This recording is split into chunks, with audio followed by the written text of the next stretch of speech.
सभी को नमस्कार। सबसे पहले तो आप सभी को मकर संक्रांति की बहुत बहुत बधाई, बहुत बहुत शुभकामनाएं। आज का जो विषय है एक बहुत ही महत्वपूर्ण विषय जो श्रमिकों से जुड़ा हुआ है। हमारी सरकार, केंद्रीय सरकार वीबीजी रामजी एक नई योजना लेकर के आई है और उसके बारे में कांग्रेस पार्टी लगातार तथ्यों रहित और झूठ बोलने का काम कर रही है, भ्रम फैलाने का काम कर रही है। कांग्रेस पार्टी की हमेशा एक आदत रही है कि वो इस तरीके के भ्रम फैलाने का काम पहले भी करती रही है और अब एक बार फिर से इस योजना को लेकर के उसने भ्रम फैलाने का अपनी तरफ से पूरा प्रयास जो कर रही है, क्योंकि आज उनके पास कोई मुद्दे नहीं है। वीबीजी रामजी जो स्कीम मारी है, जो पहले मनरेगा स्कीम थी, मनरेगा स्कीम लगभग 20 वर्ष पहले शुरू हुई थी और उसके अंदर बहुत सी खामियां थी और उसके अंदर जो कार्य जो थे वो ज्यादातर गड्ढे खोद दिए और उसको पाटने का काम कर दिया और मशीनों से काम कर दिया और श्रमिकों से दिखा दिया। कोई पंजीकरण की ठीक तरीके से व्यवस्था नहीं थी और इसलिए अनेक जगह पे बहुत से जो मनरेगा है उसके अंदर घोटाले भी हुए और बहुत शिकायतें उसके अंदर आई। उसमें सुधार करने के लिए वक्त के हिसाब से चीजों में सुधार किया जाता है। आज विकसित भारत जी राम जी जो योजना लेकर के आए हैं उसके अंदर वो तमाम जो लीकेज थी उनको बंद करने का काम किया है ताकि सीधा लाभ जो है उन श्रमिकों को मिल सके। अनेक जगह पे इस तरीके की शिकायतें आई। पिछले दिनों हमारे जो केंद्रीय कृषि मंत्री है शिवराज चौहान जी, वो पंजाब के अंदर गए।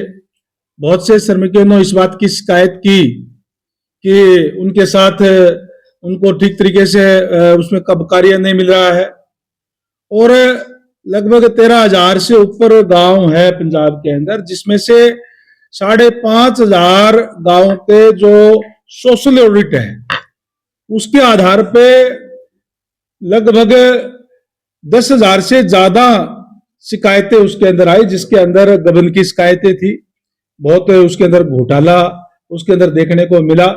वो इस तरह की जो तमाम चीजें हैं जो केवल और केवल मशीनों से काम करा लिया जाता था और पंजीकरण किसी का भी नाम लिख दिया और उससे कैश करा लिया जाता था। एक तरीके से धोखा मैं कहूंगा कि हमारे जो श्रमिक भाई है उनसे होता था और उनको उनके साथ धोखा ना हो इसके लिए ये नई योजना सरकार लेकर के आई है, क्योंकि श्रमिकों का अहम रोल है इस देश को, प्रदेश को आगे बढ़ाने में। श्रमिक जो है वो कड़ाके की ठंड के अंदर भी कार्य करता है, तपती हुई दोपहरी के अंदर भी कार्य करके इस देश का इंफ्रास्ट्रक्चर बना करके उसको आगे ले जाने का काम करता है। और भारतीय जनता पार्टी जो पंडित दीनदयाल उपाध्याय का मूल मंत्र है अंत्योदय, अंतिम व्यक्ति को सरकारी सेवाओं का लाभ पहले मिले क्योंकि वो ज्यादा जरूरतमंद है, उसके लिए अनेक तरीके की नई नई योजनाएं लेकर के भारतीय जनता पार्टी आती है। और आज ये जो योजना है वो भी उसी तरीके से, जहां पहले जो हमारे जो मनरेगा थी उसके अंदर 100 दिन की गारंटी थी, अब हमने 125 दिन की गारंटी इसके अंदर लेकर के आए हैं। जो 2 महीने खासकर रबी और खरीफ की हमारे यहाँ फसलें होती हैं उस समय किसानों के खेतों के अंदर बहुत ज्यादा काम होता है और श्रमिकों को भी वहां और ज्यादा पैसे मिलते हैं जो मनरेगा में मिलते हैं या इस स्कीम में मिलते हैं उससे भी ज्यादा। इसलिए उन 2 महीनों में वहां काम करेंगे और बाकी जो 10 महीने हैं उसमें 125 दिन की जो कम से कम जो गारंटी जो है इसके अंदर दी गई है। इस तरीके से अगर मैं हरियाणा की बात करूं तो हर एक मजदूर को कम से कम 10,000 रुपए और ज्यादा उनको मिलेंगे। पूरे साल के अंदर उनको 50,000 रुपए की गारंटी जो है ये कानून उसमें देता है, क्योंकि हरियाणा एक ऐसा प्रदेश है जिसके अंदर सबसे ज्यादा न्यूनतम मजदूरी है। जहां पंजाब के अंदर 339 रुपए है, हिमाचल के अंदर 236 रुपए है, हमारे यहाँ जो मिनिमम जो न्यूनतम मजदूरी है वो 400 रुपए है। तो 25 दिन का ज्यादा काम उनको मिलेगा, 10,000 रुपए ज्यादा हो गए। यानी पहले जहां 40,000 की गारंटी थी, अब ये कानून श्रमिकों को, हरियाणा के श्रमिकों को 50,000 रुपए की सालाना की काम की गारंटी देने का काम करता है।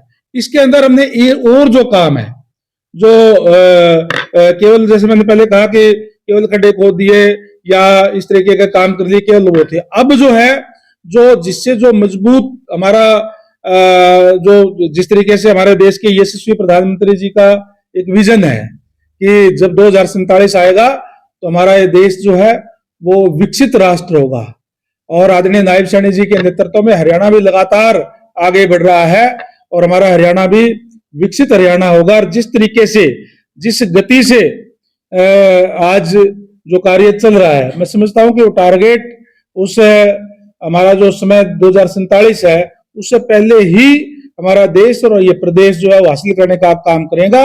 इसके अंदर भी अनेक इस तरीके की योजनाएं, चाहे वो पानी की योजनाएं हैं, चाहे वो कोई टैंक बनाने की योजनाएं हैं, चाहे उसके अंदर पौधे लगाने की योजनाएं हैं, यानी जो स्थायी काम है, जो दिखे, जो लगातार चले। क्योंकि वो जो ऐसे काम थे कि वो एक बार काम हो गया तो उसके अंदर कोई ऑडिट नहीं हो सकती थी, काम हुआ नहीं हुआ, मिट्टी का काम कर दिया, ये कर दिया, वो था। अब जो स्थायी काम है, जो पक्के के काम है, वो भी इसमें हो सकेंगे। और इसके लिए हमारी जो केंद्रीय सरकार है उसने इसका बजट भी काफी बढ़ाने का काम किया है। इस साल का बजट जो है 1,51,000 करोड़ से भी ज्यादा का बजट उसमें रखने का काम किया है, जिसमें 95,000 करोड़ रुपए अकेले केंद्रीय सरकार का जो है वो इसमें खर्च किया जाएगा, जिससे हमारे जो श्रमिक है उनको रोजगार मिल सके। और ऐसा नहीं है कि ये कोई पहली बार इसका नाम बताया गया हो। मैंने तो मेरी जो राजनीति की जो शुरुआत है वो जिला परिषद से शुरू करने का काम किया। जब मैं जिला परिषद का मेंबर होता था तो इसका स्कीम का नाम था SGRY था, संपूर्ण रोजगार गारंटी योजना। और इसी तरीके से उससे पहले जवाहर रोजगार योजना इसका नाम था। और अब इसका नाम जो उसके बाद मनरेगा नाम रखा गया, क्योंकि समय समय के ऊपर पहले भी, उनके समय में भी इसके नाम बदलते रहे हैं। और आज जब हम श्रमिकों के लिए, उनके कल्याण के लिए अच्छी योजना लेकर के हमारी सरकार आई है, तो भी कांग्रेस के लोग लगातार इस बात को एक भ्रम फैलाने का काम जो है वो कर रहे हैं कि इसको तो समाप्त करने का काम कर रहे हैं।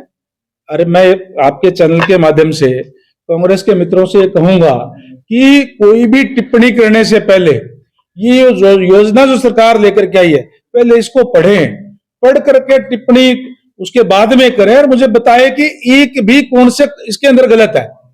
उसके अंदर हम जब हमारे जो श्रमिक भाई है उनको जो ज्यादा लाभ देने का काम करें, वो भी उनको हजम नहीं हो रहा। कांग्रेस के लोगों को लगातार इस तरीके की बातें करते हैं।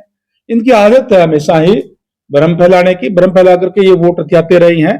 लेकिन आज प्रदेश के लोग भी, देश के लोग भी, हमारे श्रमिक भाई भी अच्छी तरीके से इनको जान गए हैं कि किस तरीके से ये केवल और केवल झूठ फैला करके अपनी खोई हुई राजनीतिक जमीन तलाशने का काम कर रहे हैं। लेकिन आज प्रदेश के लोग जानते हैं, देखते हैं, इनको देख लिया, परख लिया। इन्होंने तो लोकसभा चुनाव के अंदर भी इस तरीके के बड़े भ्रामक प्रचार करने का काम किया था कि भारतीय जनता पार्टी की सरकार अगर लगातार तीसरी बार आ गई तो इस देश के संविधान को बदलने का काम करेंगे। इस तरीके के बात इन्होंने फैलाने का काम किया। और उन लोगों ने इस तरीके की बात फैलाई जिनके अपने कार्यकाल के अंदर इस संविधान की धज्जियां उड़ाने का काम उन्होंने किया है। किस तरीके से जो इमरजेंसी के समय के अंदर इमरजेंसी लगा करके और इस कानून की धज्जियां उड़ाने का काम किया। चुनाव के अंदर जीत हो नहीं सकती थी, इस तरीके से लगातार हमारा राज रहे, इसलिए गैर संवैधानिक तरीके से उन्होंने इस देश के अंदर इमरजेंसी भी लगाई और विपक्षी नेताओं को जेल में डालने का काम किया। जो इन्होंने अपने समय के अंदर इस तरीके के कार्यकलाप किए, वो आरोप आज भारतीय जनता पार्टी पर लगाने का जो है प्रयास कर रहे हैं। लेकिन मैंने जैसे कहा कि आज अच्छी तरीके से इनको लोग जो है समझ चुके हैं और जिस तरीके से, जिस औच्छेद कंडे से अपनी खोई हुई जो राजनीतिक जमीन है उसको प्राप्त करना चाहते हैं, ऐसा होगा नहीं।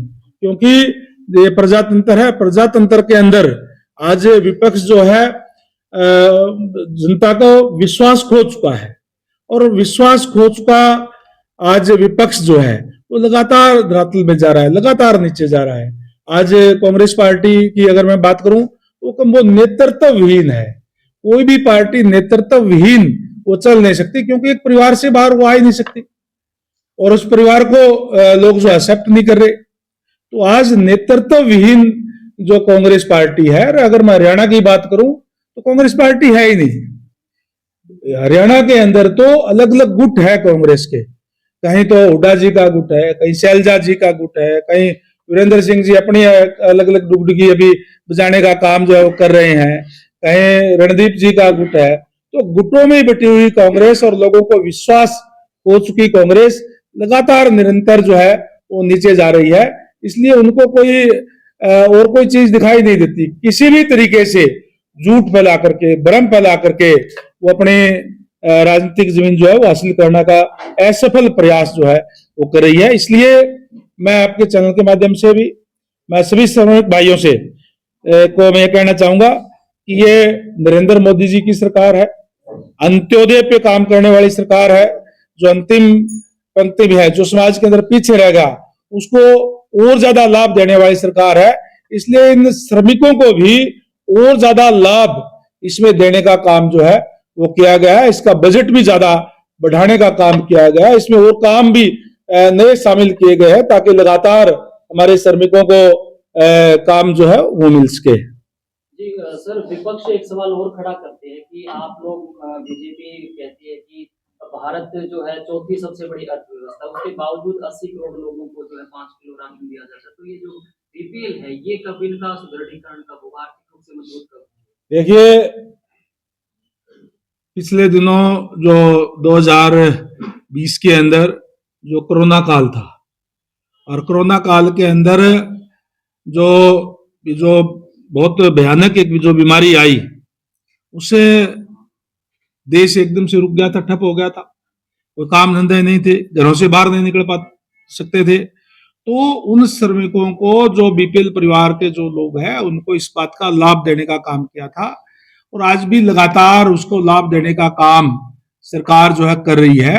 लेकिन जो गरीब लोग हैं, अगर उनको लाभ दिया जाता है तो उस पर भी विपक्ष जो है सवाल उठाने का काम करते हैं, क्योंकि उन्होंने कभी गरीब लोगों के हित की बात सोची ही नहीं।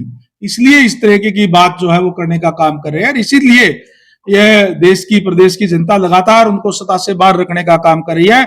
जिस कांग्रेस पार्टी ने इस प्रदेश के अंदर, इस देश के अंदर लंबे समय तक राज किया, आज उसकी हालत इसीलिए बनी हुई है कि वो जो गरीब लोग हैं उनके बारे में उन्होंने कभी सोचा नहीं है।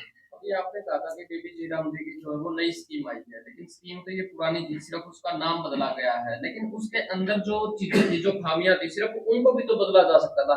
ये नाम चेंज करने की जरूरत इतनी क्यों आन पड़ी? और इसका नाम भी जो है वो कांग्रेस कह रही है कि जी राम जी से जोड़ा गया ताकि कांग्रेस इसका विरोध करे और जनता के अंदर ये गलत मैसेज आए कि ये राम जी की स्कीम का विरोध कर रहे हैं। तो ऐसा क्यों?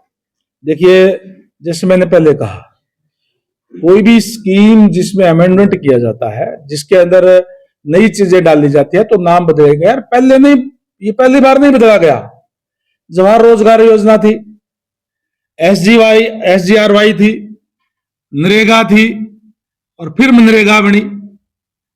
और ये कहते हैं कि जी महात्मा गांधी जी का नाम बदलने का काम किया है। हमारे जो महात्मा गांधी जी है, जिसको पूरा राष्ट्र जो है बापू के नाम से जानते थे, वो तो राम के पुजारी थे। उन्होंने तो जब इस देश से, इस हमारे यहाँ से जब वो विदा हुए, अंतिम समय में भी हे राम हे राम हे राम कह करके इस संसार से विदाई लेने का उन्होंने काम किया था। और वो कहते हैं कि महात्मा गांधी जी तो आज स्वर्ग के अंदर भी जी राम जी अगर इसका नाम आया है तो उससे वो खुश है। लेकिन कांग्रेस के लोगों को परेशान नहीं है राम के नाम से, क्योंकि आपने देखा कि जब अयोध्या के अंदर राम मंदिर का निर्माण हुआ था तो भी इन्होंने इसका विरोध करने का काम किया था। बापू जी ऊपर से दिखते जो है वो भाजपा को ही है कि वो खुश है, कांग्रेस को नहीं दिखते हैं। नहीं, कहाँ दिख रहा है, उनको दिख ही नहीं रहे, क्योंकि उनके बताए रास्ते पे कांग्रेस चली नहीं। बापू जी ने कहा था जब देश आजाद हुआ तो उन्होंने कहा था कि जो कांग्रेस का गठन इस देश के जो मूवमेंट जब चली थी आजादी की, उसके अंदर उस टाइम जो रखा गया था, उस संगठन का नाम रखा गया था, अब कांग्रेस को समाप्त हो जाना कर देना चाहिए, उसको नहीं रखनी चाहिए। तो उन्होंने कहा मानी नहीं कांग्रेस के लोगों ने उनकी बात। मेरी जयप्रकाश जी से बात हुई, उन्होंने कहा कि इसका जो बजट है, जो जीराम जी की आप स्कीम का जो जिक्र कर रहे हैं, पहले जो है वो सेंटर की तरफ से 100% आता था, अब सेंटर की तरफ से 60% आएगा, 40% स्टेट गवर्नमेंट देगी, और हरियाणा सरकार के ऊपर ऑलरेडी 4 लाख करोड़ रुपए प्लस का कर्जा है। अगर बाय डिफॉल्ट कभी ना कभी ऐसा हुआ कि भाई हरियाणा सरकार अगर ये बजट नहीं दे पाई, तो सेंटर से भी ये लाभ नहीं मिलेगा और ये योजना हरियाणा के अंदर बंद होने के कगार के ऊपर आ जाएगी, जिसकी वजह से ये विरोध किया। मैंने कहा ना, केवल और केवल भ्रम फैलाने का काम वो लोग करते हैं। जहां वेलफेयर स्टेट के नाम पे हम इतना बजट देने का काम कर रहे हैं, जहां अभी हमने लाडो लक्ष्मी योजना नई भी शुरू करी है। हरियाणा एक ऐसा प्रदेश है जो सबसे ज्यादा बुढ़ापा पेंशन देने का काम कर रहा है, विधवा पेंशन देने का काम कर रहा है, और जिस कर्जे की बात वो कर रहे हैं, कर्जा एक सीमा के अंदर जो लिया जाता है, उस सीमा के अंदर ही है। हमारी जीडीपी कितनी है उसके हिसाब से एक सीमा के अंदर लिया जाता है कर्जा लेकर के, और जो आगे जो प्रदेश को बढ़ाने के लिए और इंफ्रास्ट्रक्चर तैयार करने के लिए आगे का कर्जा लेकर के उसको आगे जो बढ़ाया जाता है। इसलिए इस तरीके की बात मैं सांसद महोदय से कहूंगा कि नहीं करनी चाहिए।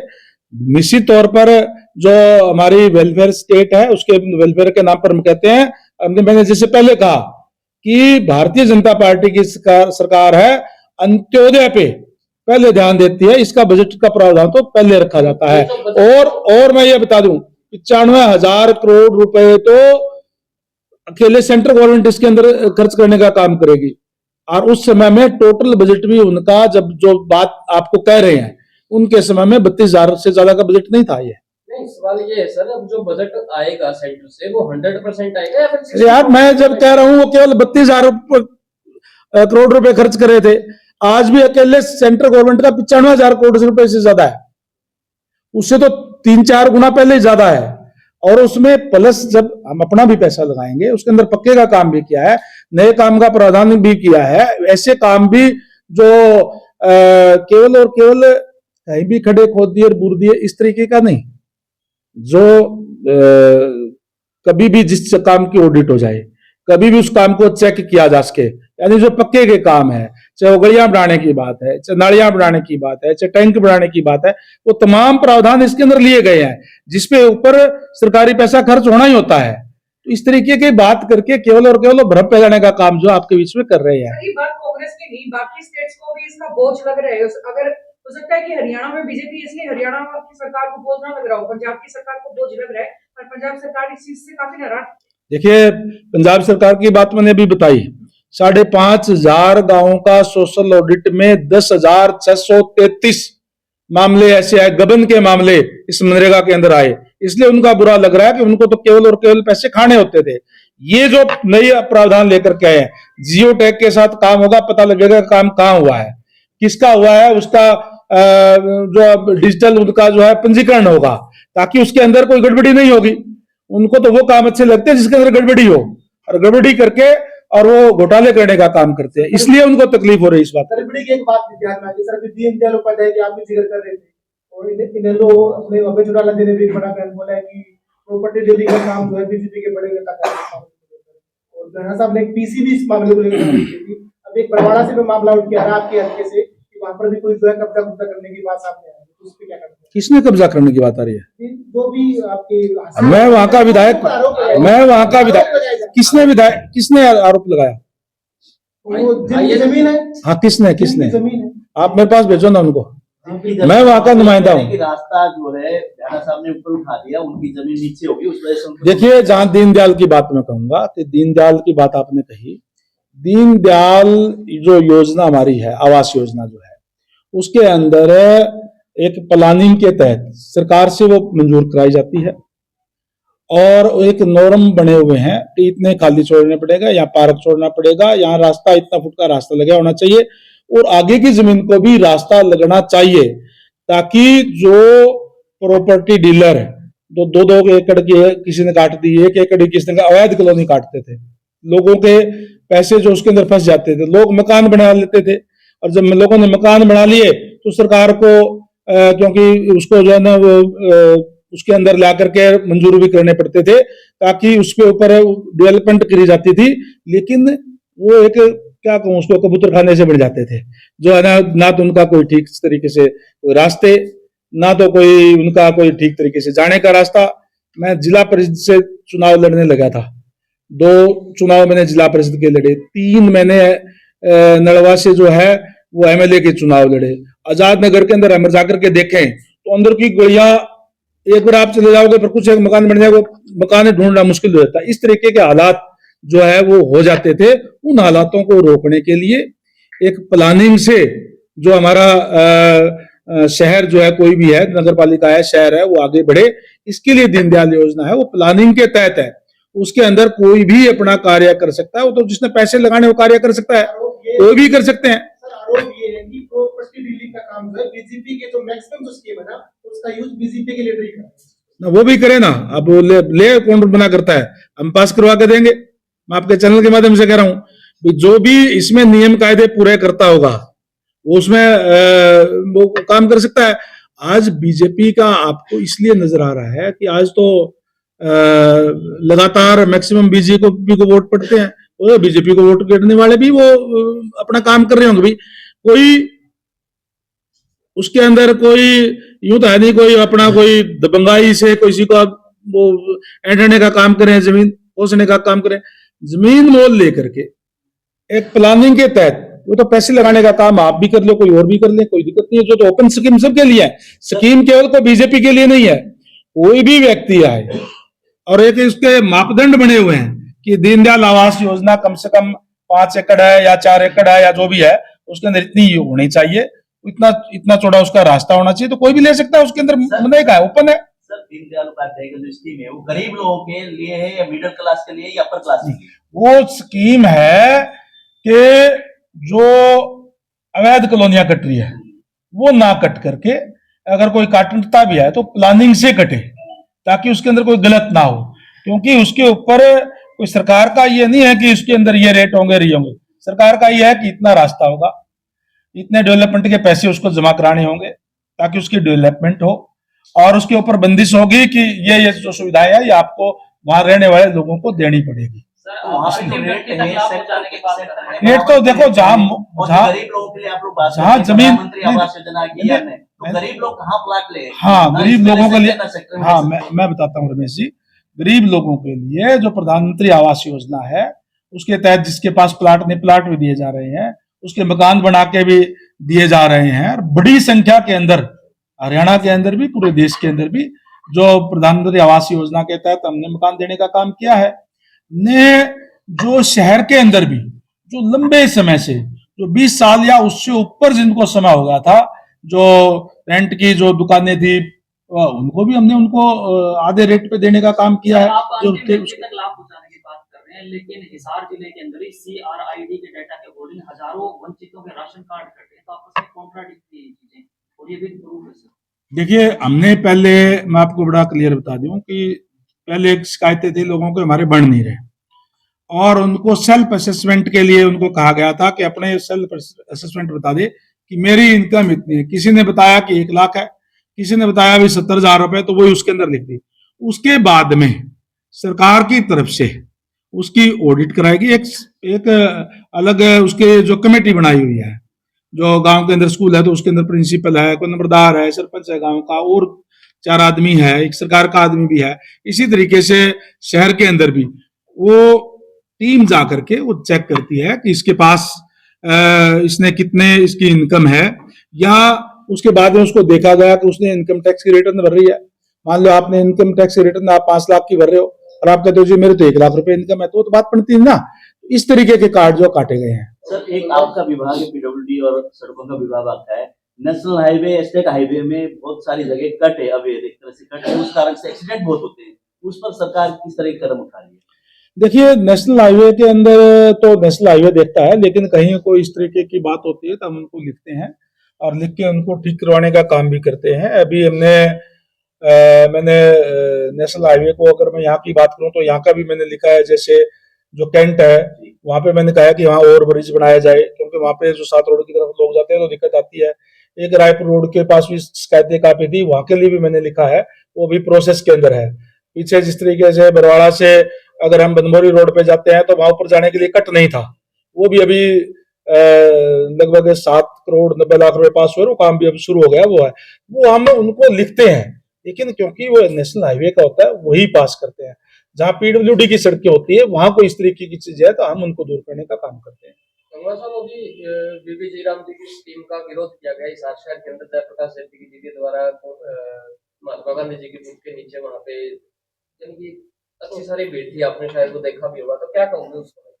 देखिए, मैं तो एक बात कहूंगा, भीड़ कितनी थी क्या थी वो तो वो जाने, लेकिन मैं उस पर टिप्पणी नहीं करूंगा। लेकिन एक बात मैं जरूर कह दूं कि जितना ये ज्यादा झूठ बोलेंगे इतना ही इतने और डाउन जाएंगे, क्योंकि लोग आज इनको समझ चुके हैं कि कांग्रेस केवल और केवल गुमराह करने का काम करती है, और जितना गुमराह करेंगे इनका ग्राफ और ज्यादा नीचे गिरेगा। अच्छा, वो एक जो प्रेस कॉन्फ्रेंस करनी थी वो कांग्रेस के द्वारा हमको भी पता चला कि वो कांग्रेस मुख्यालय के अंदर हिसार में करनी थी, लेकिन वो भी पीडब्ल्यूडी रेस्ट हाउस के अंदर की गई, और यानी कि सभी पत्रकारों को कांग्रेस भवन के अंदर बुलाना था, लेकिन वहां पर बुलाया गया, और आसपास के एरिया से लगभग 9 विधानसभा लगती है, वहां के जो कैंडिडेट्स थे वो भी नहीं पूछ पाए। तो यानी कि किस प्रकार देखते हैं कांग्रेस को हिसार शहर के अंदर? कैंडिडेटों की हालत आपने देखी नहीं कि किस तरीके से, मैंने पहले कहा कि कांग्रेस गुटों में बटी हुई है, और हमें कांग्रेस के साथ लड़ने की जरूरत नहीं पड़ती, वो तो आप एक दूसरे को खुद ही निपटाने का काम कर देते हैं। और अब क्योंकि इनकी हालात ऐसी होगी कि गुटों में बटी हुई कांग्रेस है, इसलिए वो सारे ना तो इकट्ठे बैठ सकते, ना इकट्ठे कहीं प्रेस कॉन्फ्रेंस कर सकते, और ना ही उनका आपसी कोई तालमेल है। गुटों में बटी हुई कांग्रेस का विचारों में दूर दूर तक भी कहीं उनका तालमेल नहीं है, इसलिए उनकी ये हालात है, और नीचे जाएगी इस हिसाब से। गंगवा साहब, एक सवाल है कि तलवंडी राना गांव के लोगों का एक सवाल है कि काफी साल से उनका जो रोड पेंडिंग है 2 किलोमीटर का, इस बारे में आज शायद आपसे भी बातचीत हुई थी, और माननीय मुख्यमंत्री जी ने भी कहा था कि उनकी फाइल जो है आगे चलाई जाए, जल्दी वो रोड जो बचा हुआ है थोड़ा उसको पूरा किया जाए। वो प्रोसेस के अंदर है, 100% उसको पूरा करेंगे, जल्दी हम उसको पूरा करेंगे, प्रोसेस वो पूरा करके, क्योंकि वो कुछ एक जमीन एयरपोर्ट की जमीन उसके अंदर आती है, और फाइल चली हुई है, जल्दी हम उसको करके और इसको रोड को बना के देंगे। कितना समय लगेगा, क्योंकि लगातार जितना जल्दी होगा, क्योंकि जब तक हमारे पास रोड आने के बाद, टेंडर करने के बाद तो मैं बता दूंगा कि इतने टाइम इसको दिया है, लेकिन हम जल्दी से जल्दी इसको करेंगे। सर, मालिकाना हक को लेकर सर्टिफिकेट अपने बांटे थे, अब वो सर्टिफिकेट लेके जब तहसीलदार के पास जा रहे हैं तो वो तहसीलदार साहब नहीं मान रहे, इस तरह की शिकायतें भी आ रही हैं। कौन से वाली? जो बरवाला में अपने सर्टिफिकेट बांटे थे मालिकाना हक को लेकर। कहीं भी कोई देखिए, कोई क्योंकि बड़े स्तर पे काम किए जाते हैं, तो कहीं एक आध जगह कोई दिक्कत होगी तो उस दिक्कत को भी हम दूर करवाएंगे, कोई दिक्कत नहीं। थैंक यू सर, जय बढ़िया। बोर्ड का चेयरमैन कैबिनेट तो खाली पड़ा है, पद कब तक बनवाएंगे? ये तो हमारे जो माननीय मुख्यमंत्री और जो सीनियर लोग उसमें बैठते हैं, उसमें बैठ जैसे है उसके बाद में तय हो पाएगा, जल्दी होगा। Thank you. खेतों में पानी भरा है सर, गंगवा से मुकलाण में अभी भी खेतों में पानी भरा है सर, गंगवा से मुकलाण रोड पे दोनों साइड मुकलाण जब जाते हैं तो दोनों साइड खेतों में काफी हमारा जो डिपार्टमेंट है उसको लगाया हुआ था, काफी हमने पानी में निकाल दिया है। जहां जहां भी फसलें नहीं बोई गई वहां मुआवजा प्रॉपर तरीके से सरकार की तरफ से दिया गया।